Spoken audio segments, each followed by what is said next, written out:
5 Things Not to Feed a Baby, written by Todd A. Jackson. Fade in, interior, house, living room, night. Effort was put into the interior design. Everything has a place and furniture is kept up.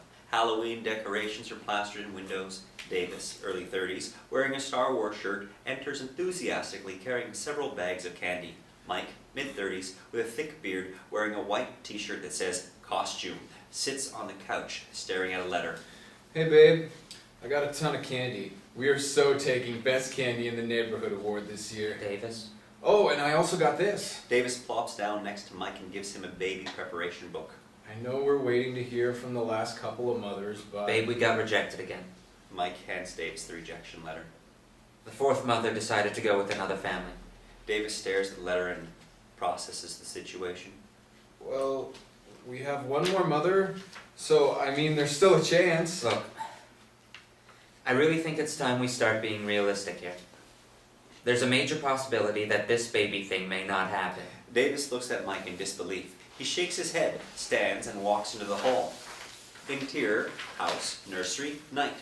A crib, fully assembled, a changing table, and a dresser filled with baby supplies.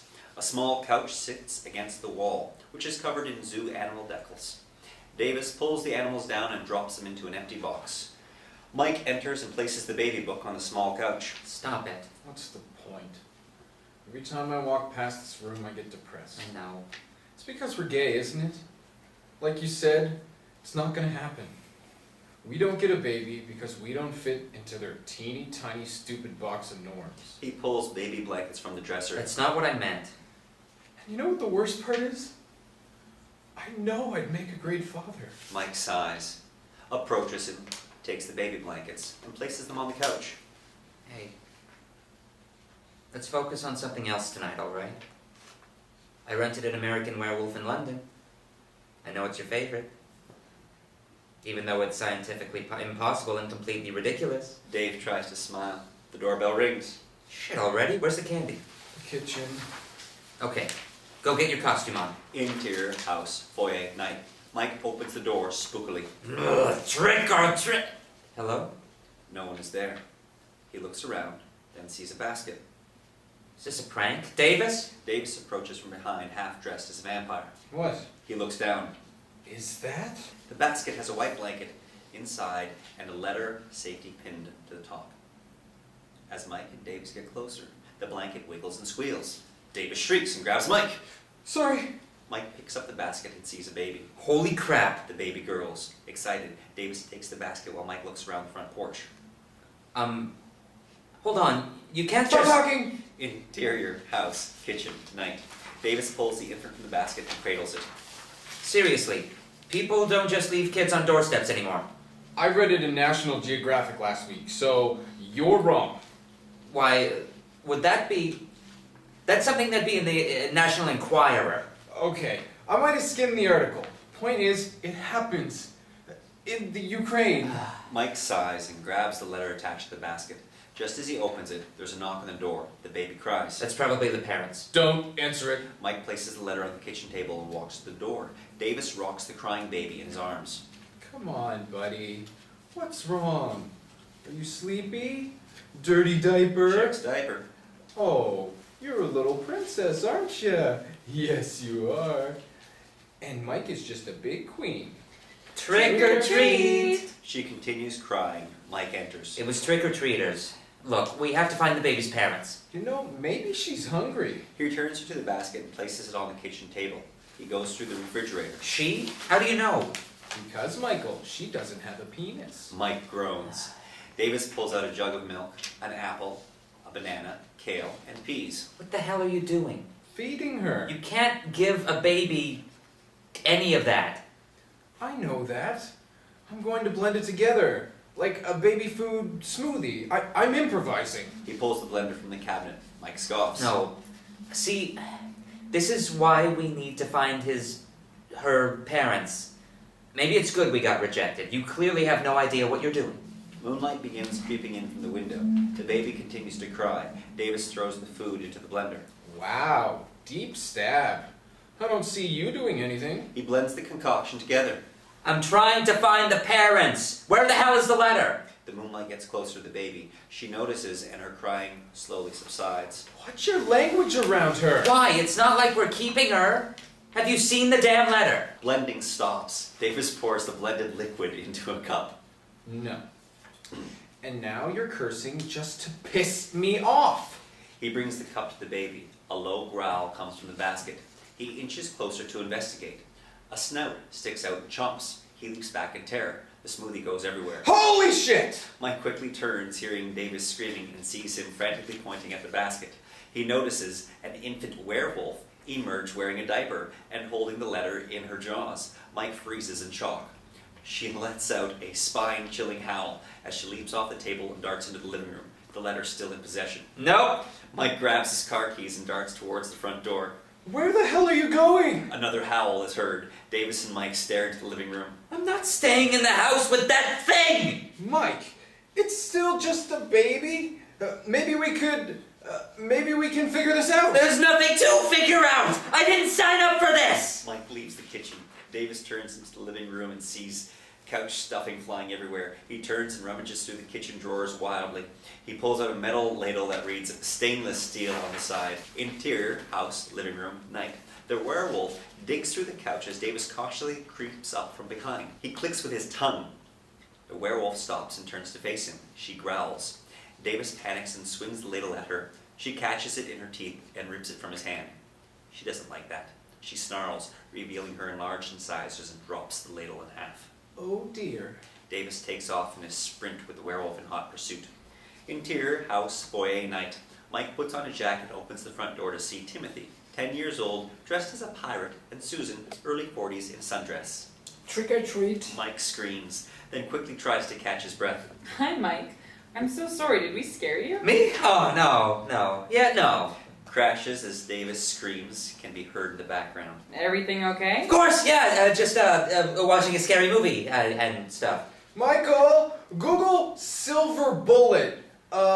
Google wolfsbane. Susan tries to peek in, but Mike blocks her view and grabs a bucket of candy. He nonchalantly pours it into Timothy's Halloween bag. I heard a baby crying earlier. I assume someone settled with you? Mike instantly stops pouring candy. Settled? I mean, I just wanted to extend my hand just in case you need any advice. I know parenting doesn't really come naturally for you gay guys and all. Mike stares at her for a moment, then chuckles. I appreciate that, Susan. I really do. But if I ever want advice from someone who thinks my sexuality has anything to do with my ability to care for a child, I'll call the American Family Association. He slams the door. Sorry, being polite doesn't really come naturally for us gays and all. Interior, house, living room, night. Mike runs in looking for Davis. Davis, fatigued and clothing torn, stares down the hall. Babe? You okay? Where's the baby? Davis nods and points down the hall to the nursery. I can't do this. You were right. I'm not ready for this. We're not ready. No, I'm sorry. We're a team. And it shouldn't have taken our ignorant neighbor to prove that to me. We can figure this out together.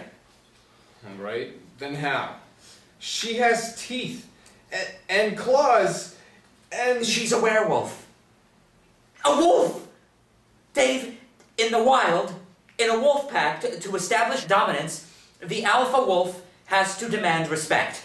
Okay. So, we're the alphas, right? We have to divine our authority. Right. Or we could do what they did in An American Werewolf in London. Yeah, wait, no. Didn't they shoot it in the end? I'm not gonna shoot the baby, you idiot. Head to the kitchen and bring all the meat that you can find. Wait, what are you going to do? Prove that I can be a good father. Davis sprints towards the nursery. Mike watches in confusion. Interior, house, nursery, night. The werewolf gnaws on one of the crib legs. Davis swings the door open. She turns to stare at him and approaches slowly. Growling, they face off. Interior, house, kitchen, night.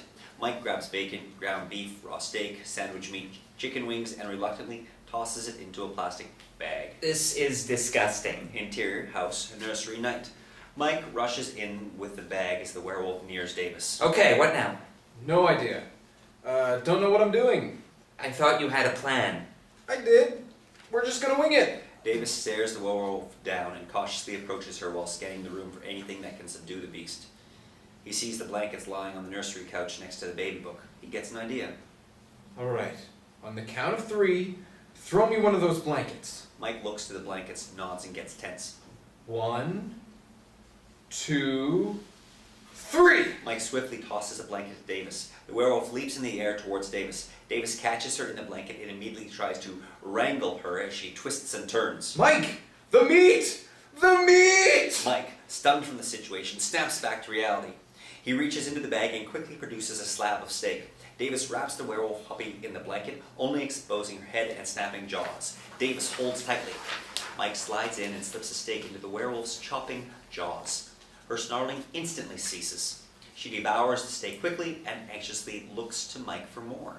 Davis cradles her while Mike continues to hand-feed her meat, both unsure as to whether they should be proud or disgusted. I'm assuming you read this in Discover magazine too? Actually, I read this in that baby book. It's called The Swaddle. He smiles. Suddenly, clouds cover the moonlight gleaming through the window and the werewolf returns to human form. She changed back. She did. My little fierce princess. Isn't she adorable? Okay, maybe she's not that bad. Davis cleans her face with a blanket. Mike smiles. The letter, now half chewed, catches his eye from under the crib. He goes to retrieve it while Davis makes baby noises. Mike opens the letter and reads it while he returns to Davis. Hey Dave, check this out. Davis turns to Mike, the baby in his arms. Come on, babe. Do we really have to return her? No. The letter's from the last adoption mother. She chose us. The baby's ours, Davis. Mike looks up to Davis with a grin. We're dads! No way. No way! He hugs Mike and looks down at the baby in his arms. The cloud reveals the moonlight again. Fade out. The werewolf howls. Davis and Mike scream.